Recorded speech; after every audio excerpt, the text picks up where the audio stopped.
உலகின் மிக வலிமையான இராணுவமான அமெரிக்க இராணுவம் தொடங்கப்பட்ட தினம் இன்று. 18ஆம் நூற்றாண்டுல பிரிட்டிஷ் பேரரசுக்கும் அதோடைய அமெரிக்க காலனிக்கும் மிகப்பெரிய அளவுக்கான பகைங்கிறது உருவாயிட்டு இருந்துச்சு. பிரிட்டிஷ் பேரரசு போட்ட வரிகளை அமெரிக்காவில் இருந்தவங்க யாரும் ரசிக்கவே இல்லை. பல வரிகளுக்கு எதிர்ப்புங்கிறது அதிகமாயிட்டே இருந்துச்சு. அந்த எதிர்ப்பை சமாளிப்பதற்கு பிரிட்டிஷ் பேரரசு ஆயுதத்தை கையில் எடுத்தது. எதிர்ப்பு தெரிவித்த மாகாணங்கள் மீது இராணுவ ரீதியான நடவடிக்கைகளை எடுக்க ஆரம்பிச்சாங்க. அது அமெரிக்கர்களை இன்னும் கோபப்படுத்தியது. பிரிட்டிஷாருடைய இராணுவத்துக்கு எதிராக நாமளும் ஆயுதத்தை ஏந்தணும்னு ஒரு முடிவுக்கு வந்தாங்க.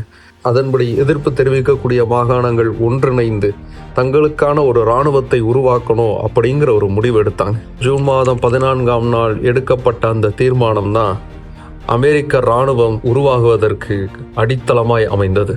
அந்த தீர்மானத்தின் அடிப்படையில் ஒரு சிறு இராணுவம் உருவாக்கப்பட்டுச்சு. அந்த இராணுவத்திற்கான ஜெனரலாக திரு வாஷிங்டன் மறுநாள் நியமிக்கப்பட்டார். சிறிய அளவில் உருவான அந்த இராணுவம் சீக்கிரத்தில் 22,000 பேர் கொண்ட ஒரு இராணுவமாக உருவானது.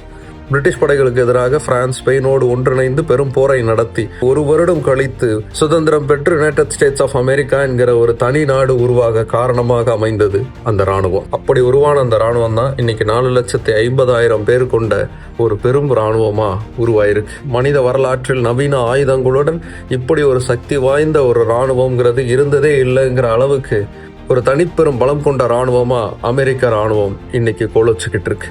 அப்படிப்பட்ட இராணுவம் உருவான தினம் இன்று.